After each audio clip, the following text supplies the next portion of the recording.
The following program deals with controversial subjects. The theories expressed are not the only possible interpretation.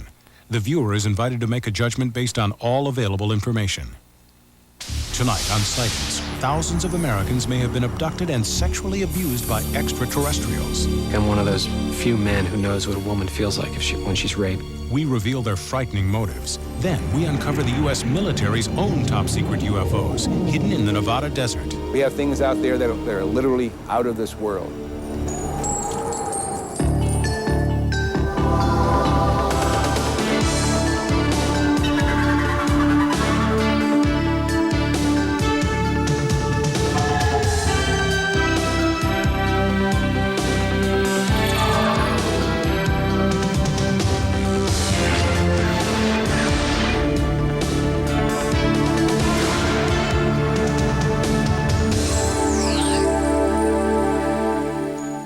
Hello, I'm Tim White. Welcome to Sightings. The abduction phenomenon has become a disturbing part of many UFO sightings. At first, only a few people claimed to have been forcibly taken away by extraterrestrials.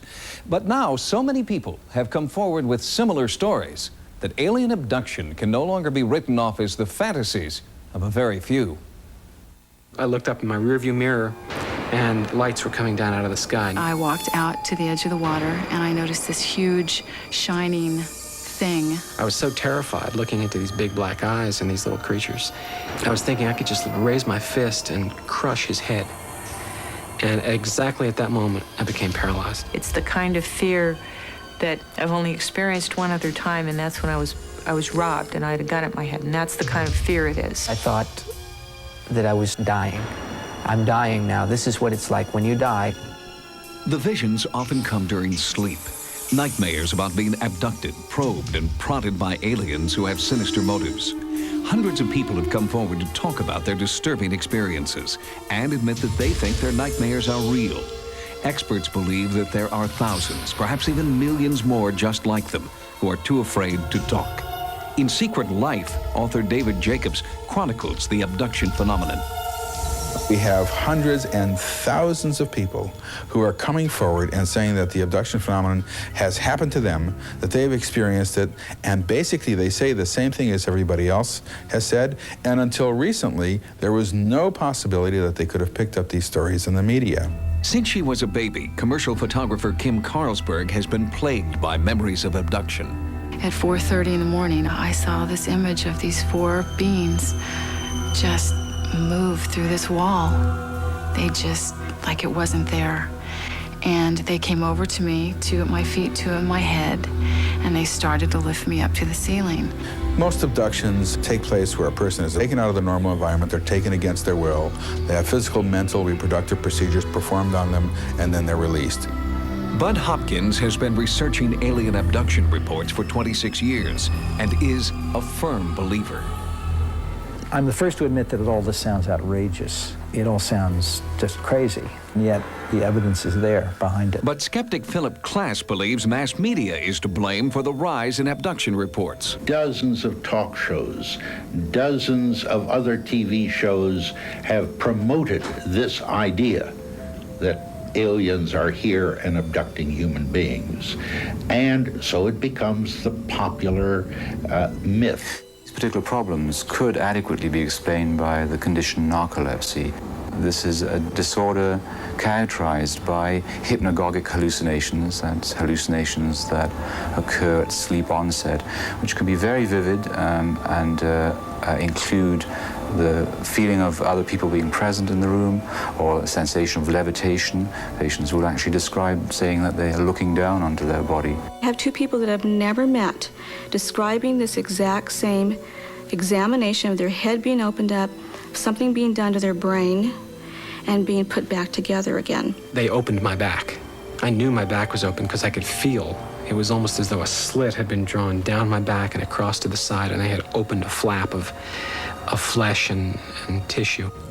Whether the reports come from adults or children, men or women, most of them follow similar patterns. There's a bright light that shines in the room. The abductee sees it.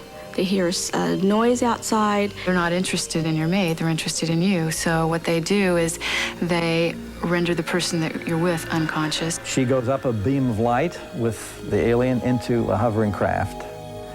If anyone goes into the room at that point, there's no one in the room. She's not in bed. In other words, the person is literally missing. You find yourself on a table and these creatures around you with instruments, and you have no idea what they're doing, and they don't tell you. My skin was sliced like with a surgical instrument. When a person is abducted, there's a physical examination. The focus of the entire enterprise seems to me to be unmistakably on reproductive issues. They have a mission, a job to do, and they're doing their job with little respect to their subjects.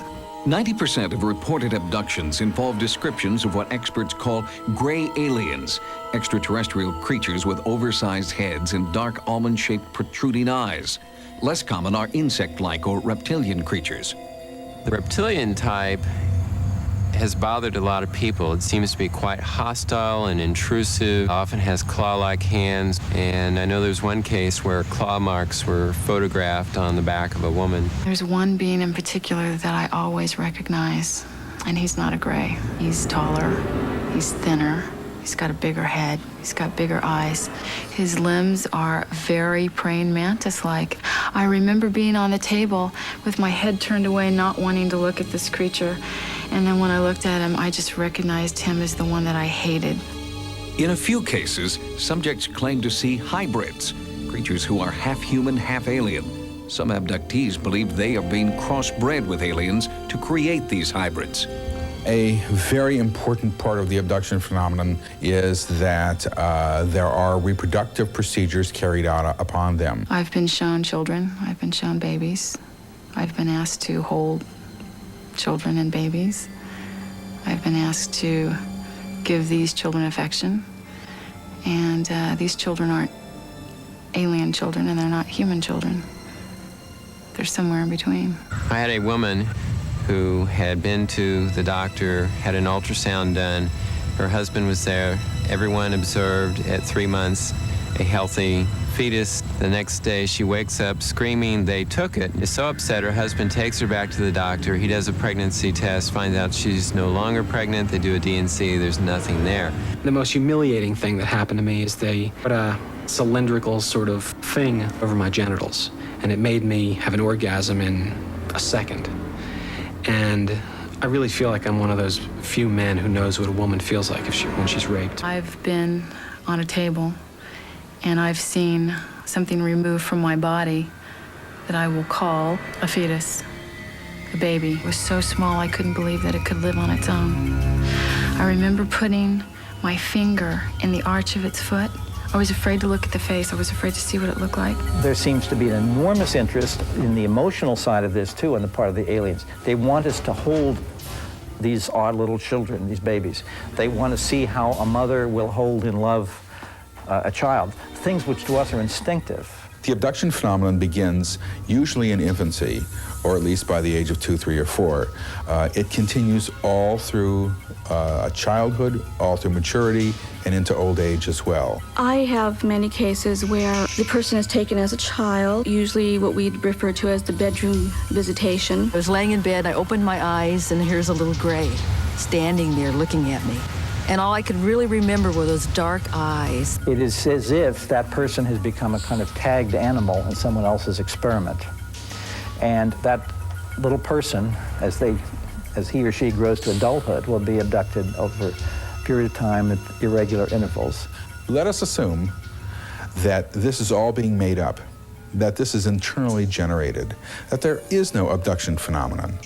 If that's the case, then we have discovered something of enormous importance. What are the repercussions of thousands of people running around thinking they're crazy, feeling crazy, being crazy, because they have no way to understand what's happening? Psychiatrists and psychologists who are dealing with these people are the first to say, something happened to this person.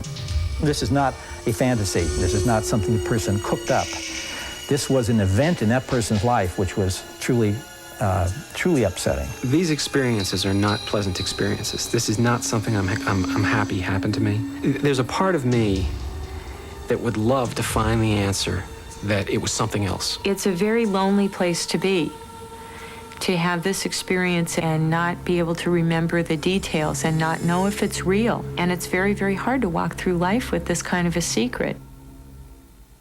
Even some of the most skeptical members of the psychiatric profession agree that the abduction phenomenon is not a hoax, but the causes for these stories are to be found not in alien spacecraft, but right here on Earth. When we return, Sightings finds evidence that at least some UFO encounters may be the result of top-secret experiments the government doesn't want you to know about. Coming up, what's hidden in Area 51? Many claim it's the U.S. military's own top-secret UFOs. We have things out there that are literally out of this world. For years, the U.S. government has had a standing policy. It would neither confirm nor deny the existence of UFOs. Their non-cooperation has been interpreted by many ufologists as evidence of a government conspiracy to cover up UFO sightings. Now, Sightings has uncovered information that provides another explanation for their silence. Many UFO sightings may actually be top-secret military aircraft the government doesn't want you to know about. When I first saw the UFO, it was directly overhead, moving incredibly slowly. The shape of it was half a triangle. And all of a sudden, over at the hill, this enormous pattern of lights emerges. I was just in awe of what I'd seen because I didn't know what it was, and I'd never seen anything like it. Holy cow! There's no question that there have been sightings by military devices in space. And that gets us right to the UFO question. Are we dealing with a cosmic Watergate? Which I maintain that we are. What the hell was that? I don't know. It was neat. It was like leaving stuff behind it, wasn't it? For the past 25 years, the United States government, especially the Air Force, has been telling us these things don't exist. I feel that there's been so much controversy about cover-ups and UFO phenomena and everything that goes on. And I think that someone needs to point out that a lot of it is just hogwash. And anybody who says the United States government is not withholding information about flying saucers simply isn't telling the truth, or they're totally ignorant one way or the other. Our most recent investigation has concentrated on a series of sightings in the western United States. Sightings has learned that many UFOs spotted in California and Nevada may actually be highly classified military experiments called black projects. Sources familiar with these black projects, many of whom wish to remain anonymous, have told us that the military is now experimenting with aerospace technology beyond our wildest dreams. The objects we're talking about are zipping around and doing hard angled turns, acute angled turns. In order to do that, it must be controlling gravity. And therefore, what you're talking about is a spacecraft, not an aircraft. I think you have to be careful not to confuse what's mysterious with what is virtually supernatural. Certainly some of these things are going to look very strange. They're very unlike aircraft with which people are familiar.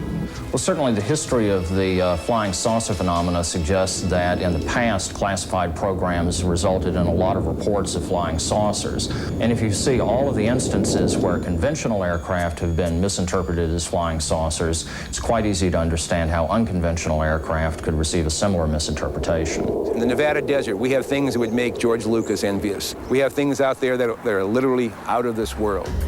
Most aeronautical black projects reportedly operate out of this test site located at Groom Lake in Nevada.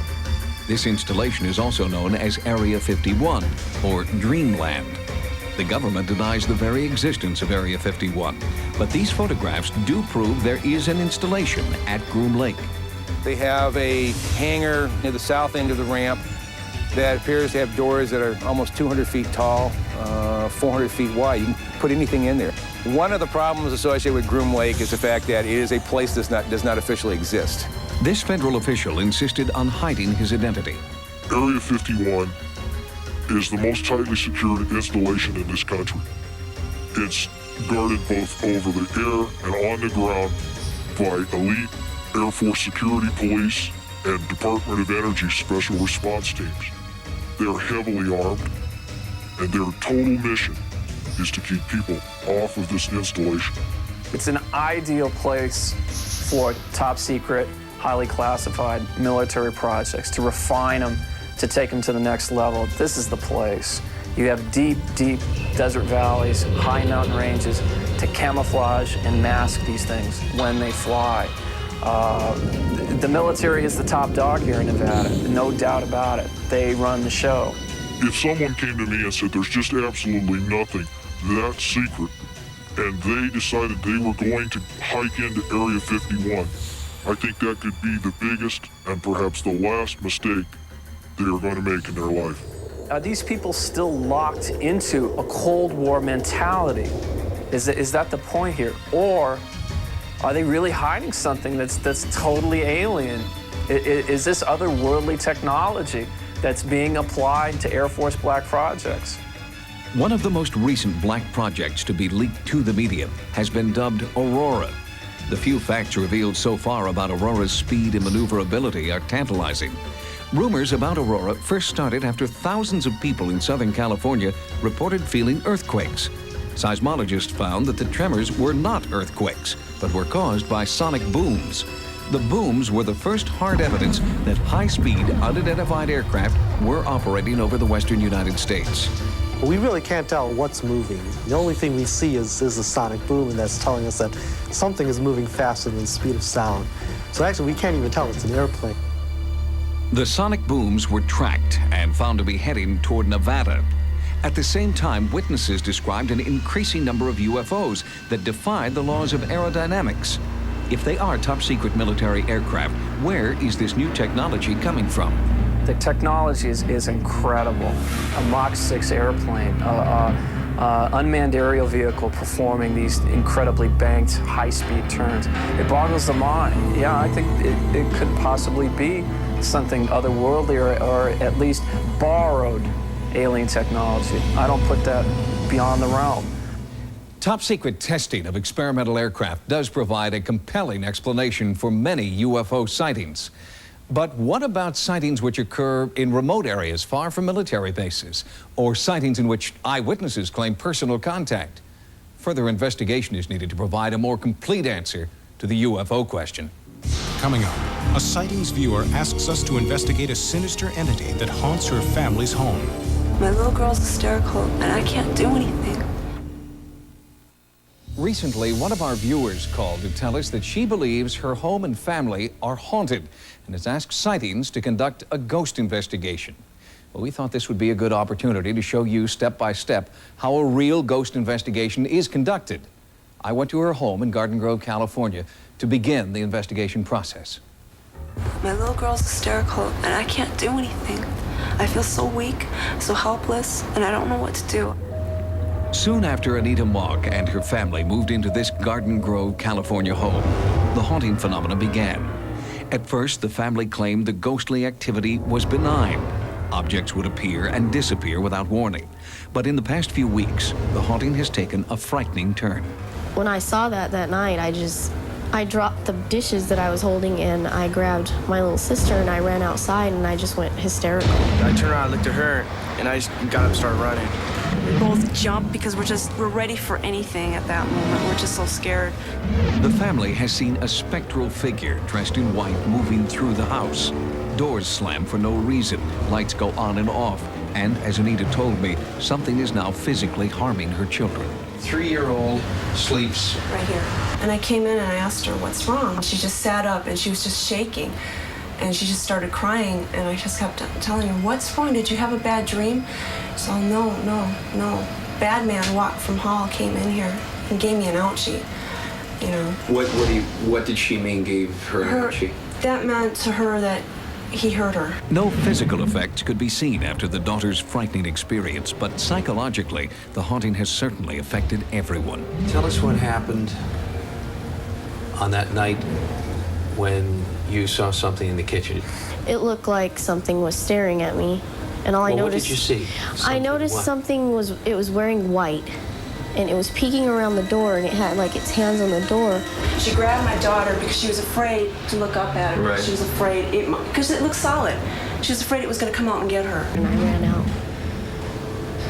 I went out in the backyard, and Anita was out there, and I started crying, and I couldn't stop crying.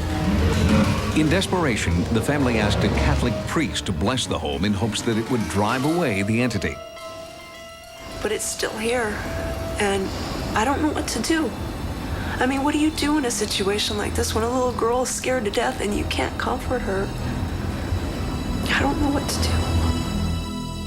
We've asked Lloyd Auerbach, the director of the OPI, the Office of Paranormal Investigations, to conduct this ghost investigation for us. Lloyd Auerbach, welcome to Sightings. Thank you, Tim. It's good to be here. Typically, what would be your first step in an investigation? The first step in any investigation is always going to be witness interviews, and we'll try to do other things such as go through the house, which is very typical, with a map, a floor plan of the house, to try to pin down where things have gone on within the house, usually with a couple of the witnesses. And we also walk through with our tri-field meters, which measure magnetic fields, among other things, to try to determine if there's any sort of correlation.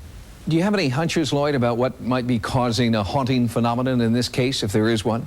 My hunch is this is probably a poltergeist case where we might have some things being moved around by someone or the whole family using mind over matter ability, and there might be an overtone of an apparition. That has happened in a number of cases where literally some suggestion that there might be a ghost there has caused people to see it.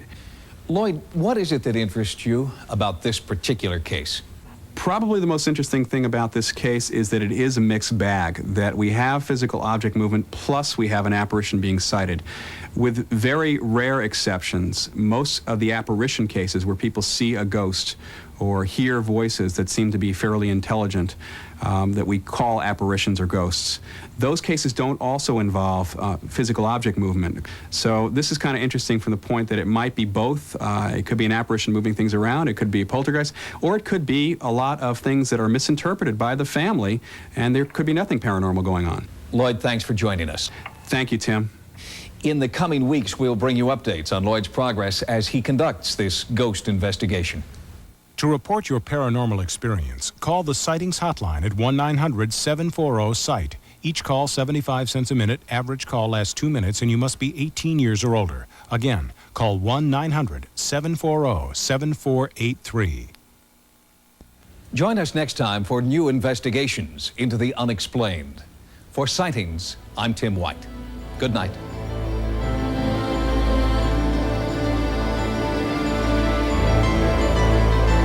Tomorrow, after a full hour of cops, emergency teams go into action to save the victims of an airliner crash on a special hour of Code 3. Now, Likely Suspects is next.